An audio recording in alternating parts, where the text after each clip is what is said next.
Evangelho de Mateus, capítulo 8, verso 5.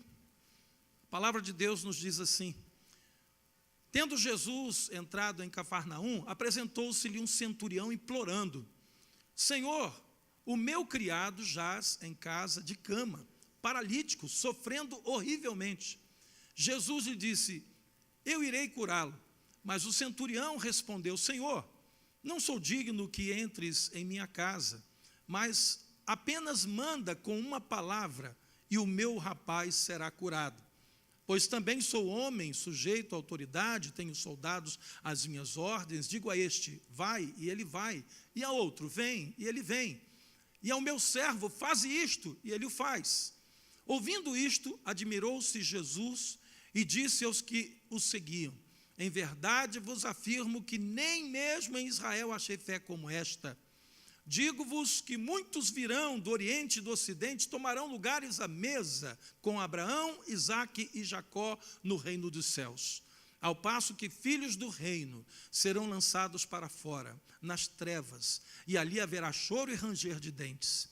Então disse Jesus ao centurião: vai-te e seja feito conforme a tua fé. E naquela mesma hora o servo foi curado. Até aqui. Senhor nosso Deus, que esta palavra seja como introdução daquilo que vamos fazer nessa noite, porque nós cremos na tua promessa, que nos fala a respeito da unção com óleo, da oração da fé, que cura o enfermo e até perdoa pecados. Eu creio, Pai, que nessa noite isso estará se cumprindo neste lugar, e todo o povo de Deus diga amém.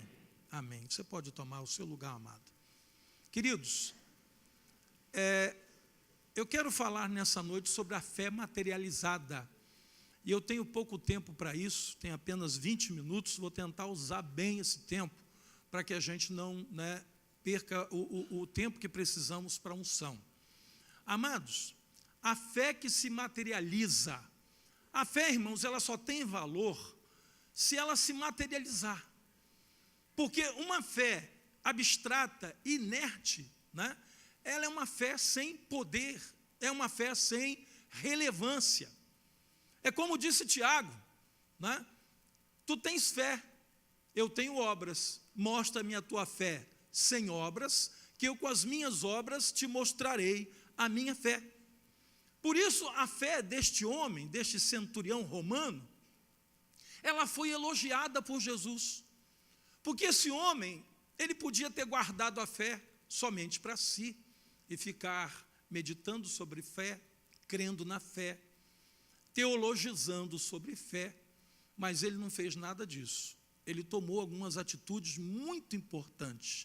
Ele saiu da retórica e da inércia e transformou a sua fé em ação. E olha que para ele isso não foi uma coisa muito fácil, porque ele tinha tudo para nem crer em Jesus. Por ser ele um centurião romano, ele tinha todas as coisas contra a possibilidade dele crer em Jesus. Primeiro, porque ele não era judeu. E os romanos, eles eram considerados pagãos, até porque eles adoravam a vários deuses, que poderíamos chamar de ídolos. Então, você imagina um homem romano, que não tem uma fé baseada na palavra de Deus, mas que de alguma maneira ele ouviu falar de Jesus, de quem Jesus era, e mesmo sendo ele romano, mesmo sendo ele um pagão, ele creu em Jesus. Mas até aí ele podia ter parado, disse: eu creio, pronto, ponto final, que é o que alguns estão fazendo hoje. Tem muito crente hoje, irmãos, que ele crê em Jesus, mas ele não faz nada para colocar a sua fé em ação, ou seja, para materializar a sua fé. Ele era um centurião romano, portanto um militar do exército que havia subjugado o povo de Israel. Israel naqueles dias estava subjugado militarmente ao povo romano. Então imagina um centurião, que seria hoje numa posição, numa patente de capitão do exército, se subjugar, se humilhar perante um judeu, sendo esse judeu do povo que eles, como romanos, estavam subjugando militarmente. Isso aí já é outra barreira.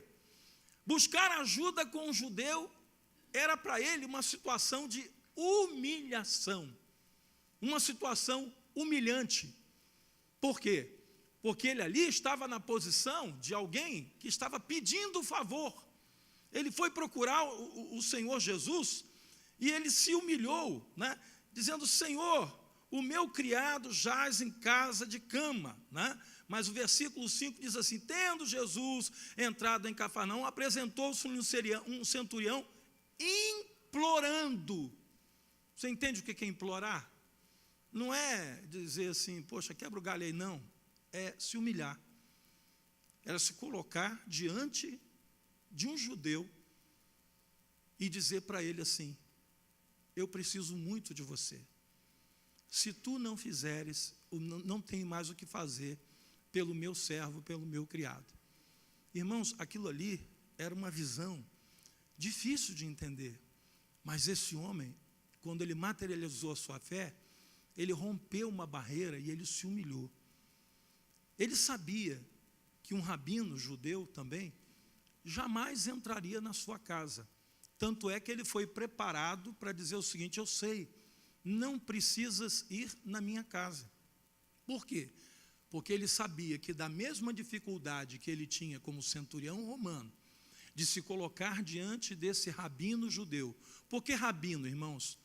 Porque ele era considerado um mestre, Jesus era considerado um mestre, rabi, né? E ele estava ali na condição de mestre.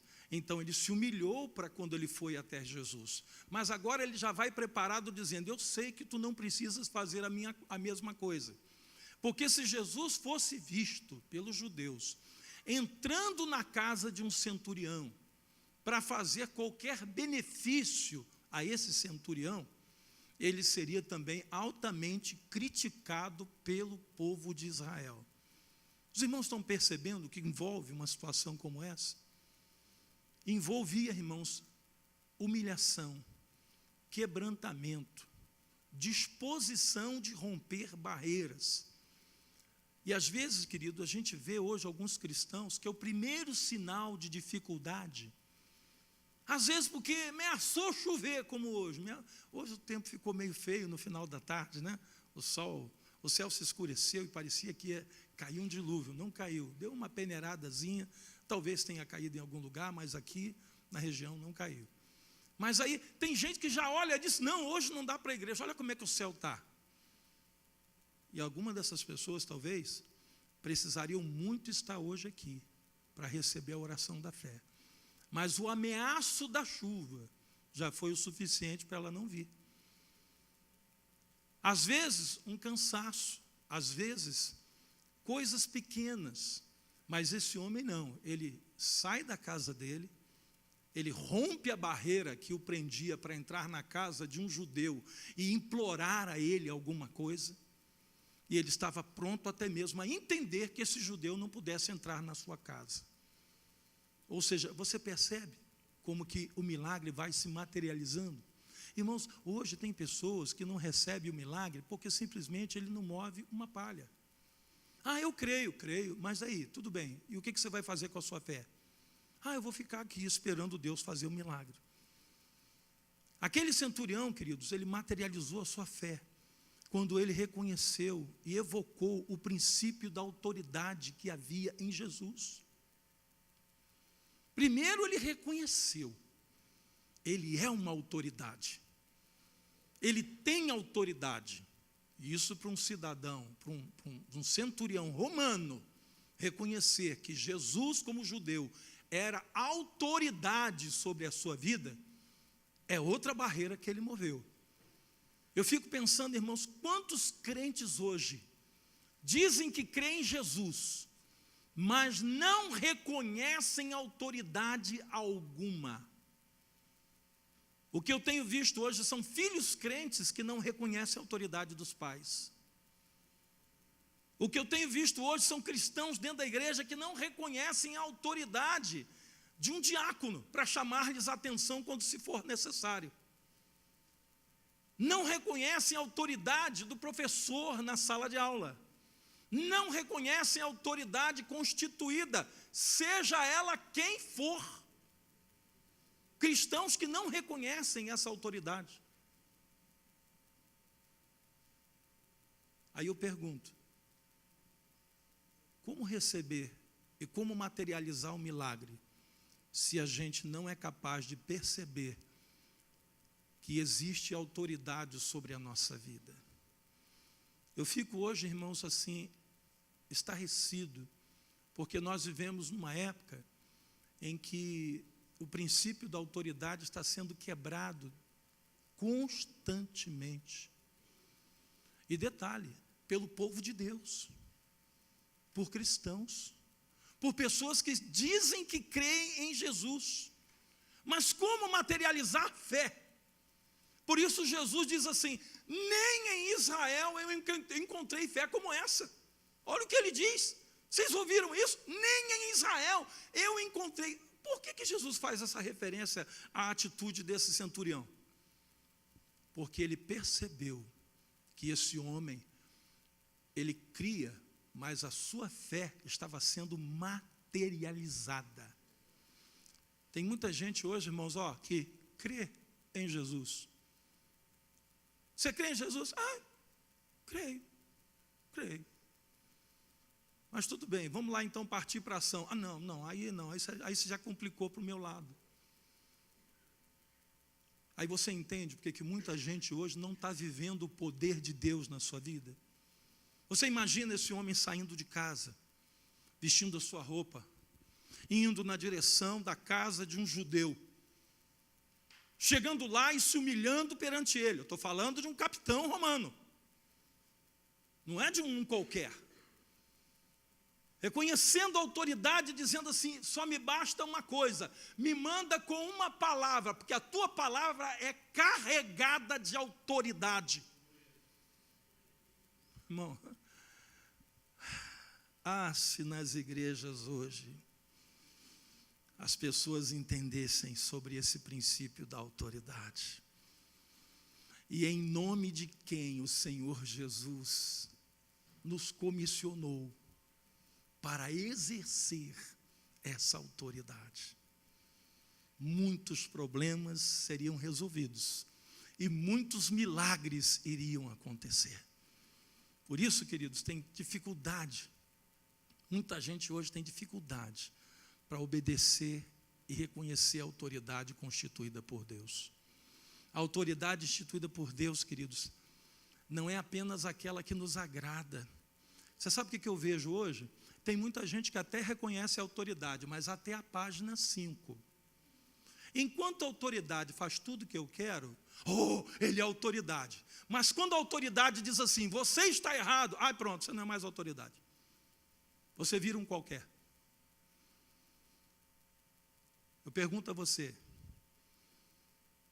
qual era o relacionamento dos romanos com os judeus? Será que esse romano tinha algum motivo para reconhecer a autoridade de Jesus? Não, irmão, não tinha. Porque os romanos desprezavam os judeus. Vocês são um povo ralé, que nós conquistamos pela espada, e vocês não são nada para nós. Esse era o pensamento dos romanos em relação aos judeus. Mas, no entanto, esse homem reconhece a autoridade de Jesus e disse, eu entendo de autoridade, porque sou o homem que tem autoridade sobre os meus soldados, mas também estou debaixo da autoridade de gente que está acima de mim.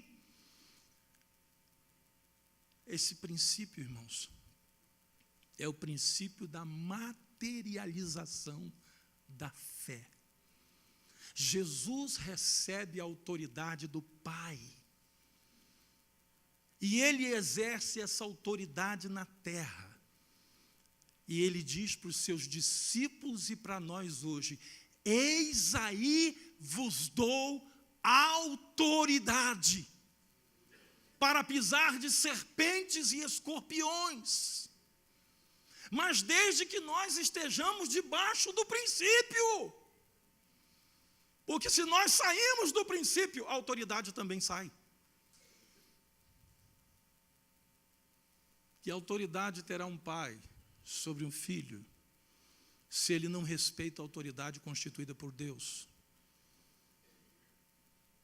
E a autoridade terá autoridade na igreja se não respeita o princípio da autoridade de Deus.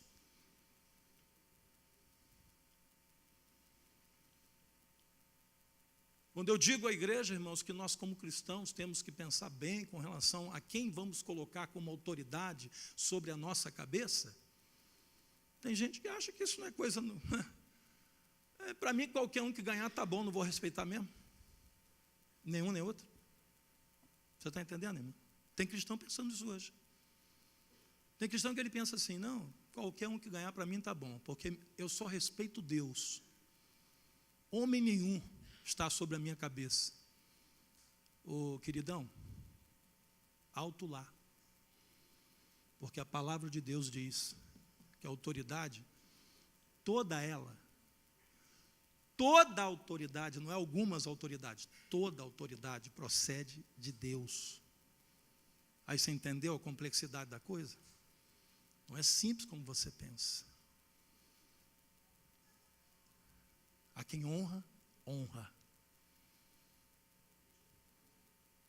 Precisamos honrar.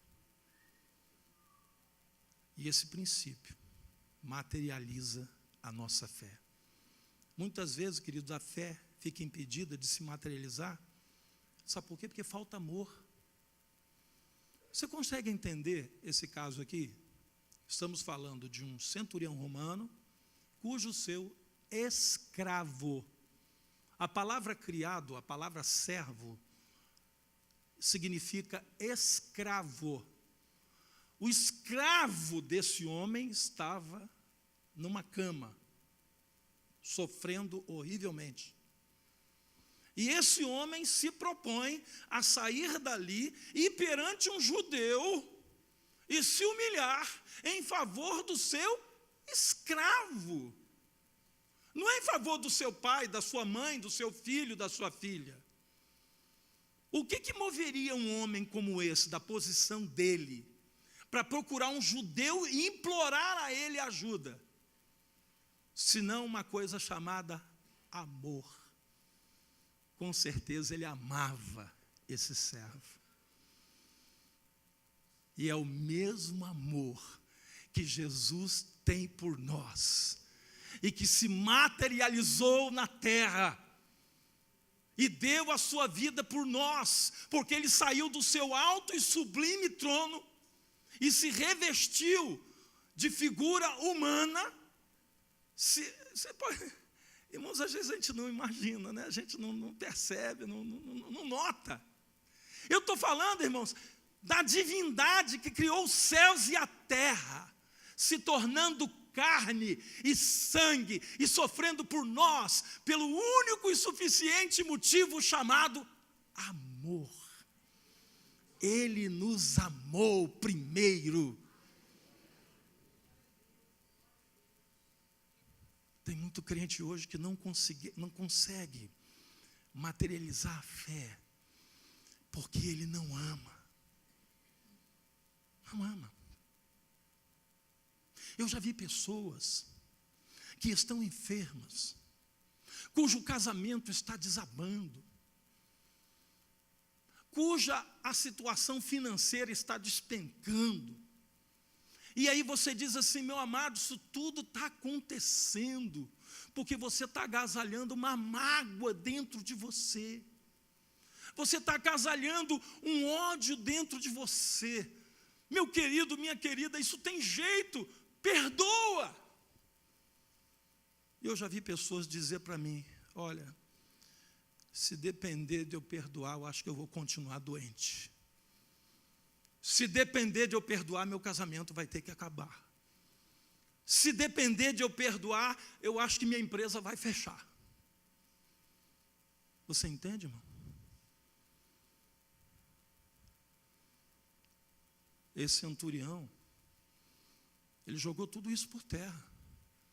Eu não quero saber que ele é judeu. Eu não quero saber que eu sou centurião romano, tenho uma posição elevada na sociedade romana.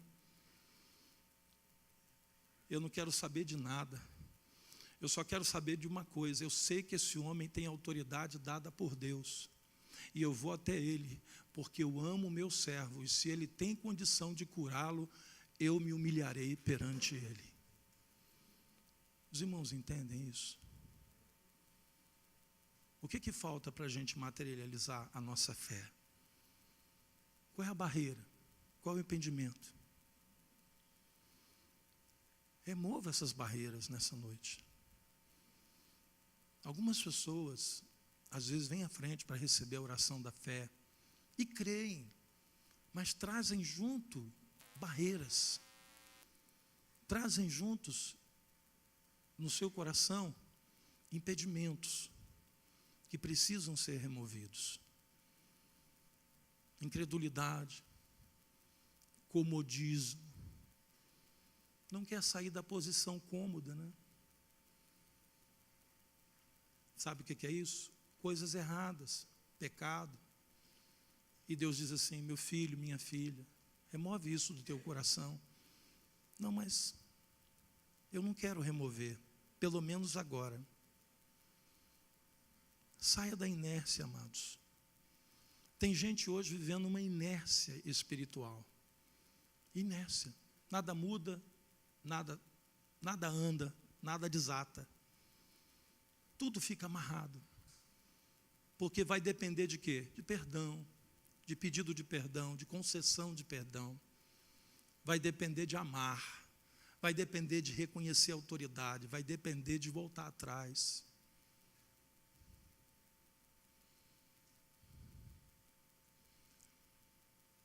Talvez nesse exato momento o Espírito Santo está lembrando você de uma autoridade que você peitou, que você desrespeitou. E por isso, o teu milagre, a tua fé, não consegue se materializar. Ela está emperrada. Jesus, ele é tremendo. Ele disse: tudo é possível ao que crê. Foi o Senhor Jesus que disse isso. Tudo é possível ao que crê. Mas essa fé, esse crer, precisa se materializar. Em Mateus 8, versículo 1, aí no texto que a gente leu de 5 em diante. Mas veja o que está escrito aí no versículo 1 de Mateus 8. Ora, descendo ele do monte, grandes multidões o seguiram. E eis que um leproso, tendo se aproximado, adorou-o, dizendo: Senhor, se quiseres, pode purificar-me. E Jesus, estendendo a mão, tocou-lhe, dizendo: quero, fica limpo. E imediatamente ele ficou limpo da sua lepra.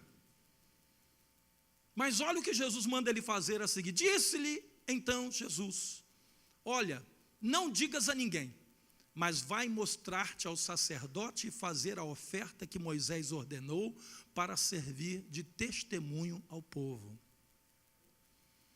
Na lei de Moisés, quando alguém recebia uma graça desse nível, né, o homem é leproso, o homem estava condenado à morte, ele era separado da família, vivia num lugar longe de todos, e ele não podia voltar ao convívio da família sem que antes ele fosse se mostrar ao sacerdote, para que o sacerdote constatasse a sua cura, e assim ele prestasse uma oferta a Deus, e aí ele seria autorizado a voltar ao convívio da família e da sociedade. Você percebe como é que Jesus respeita esses princípios? Ele podia ter dito: olha, você está curado, pronto, agora pode tocar a sua vida normalmente. Né? De repente, ele perguntaria: mas Senhor, eu não tenho que me mostrar ao sacerdote, fazer o que a lei manda? Jesus disse: não é nada disso não. Eu vim para mudar tudo isso. Afinal de contas, agora na graça vocês não precisam fazer mais nada disso. Foi o que Jesus falou? Não. Vai mostrar-te ao sacerdote, vai fazer a oferta que Moisés mandou fazer. É por isso que quando eu vejo algumas pessoas, sabe, querendo remover coisas do Novo Testamento, dizendo, não, aquilo lá foi para a lei, não é mais. Não, irmão, Jesus ele disse, eu não vim revogar a lei, eu vim cumprir a lei. Essa história aqui, não, o dízimo está lá no Antigo Testamento, não tem nada a ver com o Novo. Oh, amados, não tem um versículo sequer no qual Jesus tenha abolido o dízimo. Não existe. Assim como ele não aboliu o amor, assim como ele não aboliu os mandamentos que Moisés entregou, mas Jesus cumpre, porque isso é um princípio de autoridade. Então esse homem, ele vai e pergunta, Jesus pergunta para ele, né? Aliás, ele diz para Jesus, se tu quiseres, tendo se aproximado, adorou dizendo, Senhor, se quiseres, pode curar-me. Ou seja, tu tens autoridade, basta tu querer e eu serei curado. E Jesus disse imediatamente para ele, eu quero, seja curado. Irmãos, esse homem, quando Jesus desce do monte, ele era leproso. Eu fico pensando a dificuldade para ele se aproximar de Jesus. Ele era um segregado, mas ele materializou a sua fé. Entende como a gente precisa fazer algumas coisas? Não é só vir à frente, não é só pedir para o diácono orar por você.